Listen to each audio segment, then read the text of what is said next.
During World War II, the B-17 Flying Fortress became one of the most iconic bombers of all time. Known for its incredible durability and firepower, it could take an astonishing amount of damage and still somehow limp back home. Stories abound of these planes returning with tails, shredded wings full of holes, and engines on fire. But did you know there was a moment in aviation history where two B-17 bombers literally piggybacked in midair? Yes, you heard that right, two massive, multi-ton planes, stacked one on top of the other, flying as one. It sounds like something out of a science fiction movie, but it really happened. Today, we're diving deep into the fascinating story of this bizarre and unbelievably daring experiment. We'll explore the facts, the science, and the sheer bravery behind what was known as Project Composite Bomber. The story begins in the thick of World War II, around 1943. Allied bombing campaigns over Europe were intensifying, and the B-17 was the workhorse of the U.S. Army Air Forces. These long-range missions were incredibly dangerous.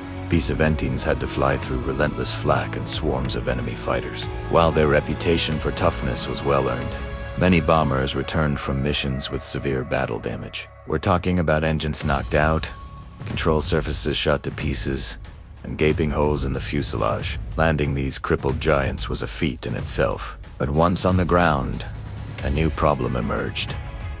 What to do with them? Repairing or salvaging these heavily damaged planes at forward air bases in England is a massive logistical challenge. Parts were scarce, and skilled mechanics were stretched thin. The most valuable parts of the aircraft, like the engines and avionics, were often intact. But the airframe itself might be too damaged to fly safely. Scrapping the entire plane was a waste of precious resources. The Air Force needed a way to transport these damaged but salvageable bombers back to specialized repair depots further from the front lines. Towing them on the ground wasn't practical, and attempting to fly a structurally compromised bomber was a death wish for the crew. This critical need for a recovery solution sparked one of the most audacious and out-of-a-box ideas in aviation history. Someone, somewhere, looked at a damaged B-17 and thought, what if we just carried it home on the back of another one? Enter the legendary piggyback experiment, officially known as Project Composite Bomber. The idea was as simple in concept as it was audacious in execution. Could a fully functional B-17 tow a damaged B-17 through the air? Not with a rope, but by physically attaching the crippled plane on top of a healthy one. Engineers and test pilots at the Wright-Patterson Air Force Base in Ohio decided to give it a shot. Here's how it was supposed to work. A fully operational B-17G would act as the mother plane, flying underneath. The damaged or powerless bomber, often a stripped-down airframe, would be the daughter plane, mounted on top. To make this possible, special steel struts and braces were designed and installed to connect the two aircraft securely. The upper, disabled plane would have a skeleton crew, primarily a pilot whose main job was to manage the controls during takeoff and landing, though they had very limited authority once airborne. The pilot of the lower plane was the true master of this strange composite craft, handling the immense challenge of takeoff, navigation, and landing for two. The first test flight was an incredibly tense affair. Imagine the scene on the runway. To massive E-17-1 perched precariously atop the other. Engines roaring to life. The combined weight was enormous, pushing the lower plane's engines and landing gear to their absolute limits. Takeoff was the first major hurdle.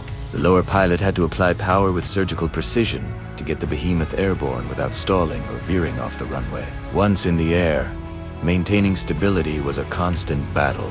The two planes acted as one giant, clumsy aircraft with unpredictable aerodynamics. Yet, against all odds, the experiment worked. The composite bomber lumbered into the sky and flew.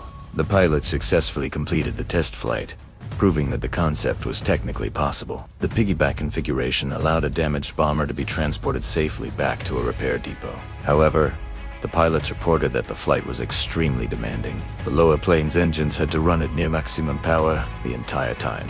Any sudden maneuver or gust of wind could have caused a catastrophic structural failure, sending both planes and their crews plummeting to the ground. It was clear that this was not a practical, everyday solution for recovering damaged aircraft. It was a high-risk, experimental proof of concept. but it stands as a testament to the incredible ingenuity and raw courage of world War II engineers and pilots who were willing to try anything to win the war. So, how exactly did two 12-ton bombers fly while stacked on top of each other? Let's break down the wild mechanics of this feat. The lower B-17. The carrier aircraft had to generate enough lift and thrust to keep both massive airframes airborne. This meant its four Wright Cyclone engines were pushed to their absolute limits, running at maximum continuous power for most of the flight. Fuel consumption was massive, and engine overheating was a constant concern. The connection itself was an engineering marvel. Specially fabricated steel struts were attached to the strongest points of both airframes. The attachment points were carefully calculated to distribute the immense weight of the upper plane evenly across the lower plane. S-wing spar, the main structural beam of the wing. This prevented the lower wing from simply snapping in half under the load. The aerodynamics were an absolute nightmare. The upper plane's fuselage and wings created a huge amount of turbulent air, or dirty air, that flowed over the lower plane's wings and tail. This turbulence dramatically affected stability and control. The pilots had to constantly make minute adjustments to the flaps, rudders, and ailerons to counteract the unpredictable forces. Even small miscalculations or delays in response could lead to dangerous oscillations, where the entire stack would start to wobble uncontrollably. Because of this extreme difficulty and the razor-thin margin for error, only the most skilled and experienced test pilots were entrusted with these flights. It was a delicate, high-stakes ballet in the sky, demanding a level of focus and skill that is hard to even imagine. While the piggyback experiment never became a standard, operational practice it was simply too risky and complex for widespread use. It remains one of the most fascinating and bizarre footnotes in all of aviation history. It was a perfect example of extreme creativity born from the desperate pressures of wartime. More than anything, it showcased the unbelievable structural integrity and reliability of the B-17 Flying Fortress. The fact that a B-17's airframe could withstand the stress of carrying another B-217 on its back is perhaps the ultimate testament to its legendary toughness. Today, aviation enthusiasts and historians look back at these tests not as a failed idea, but as a powerful symbol of the daring, innovative, and sometimes crazy spirit of that era. It's a reminder that when faced with impossible challenges, human ingenuity knows no bounds. Museums around the world lovingly preserve the few remaining B-17s, and these beautiful warbirds serve as a physical connection to the incredible stories and feats of the men and women who designed, built, and flew them. So, the next time you see a B-17, whether in a museum or flying at an air show, remember the incredible history behind that iconic silhouette. These planes were built to survive, to innovate, and to inspire. And yes, for a brief, daring moment in history, two flying fortresses defied gravity and flew together as one. If you enjoyed this incredible story from the annals of aviation, make sure to like this video, subscribe to the channel, and hit that notification bell so you do want to miss our next deep dive into history's most amazing feats. Thanks for watching.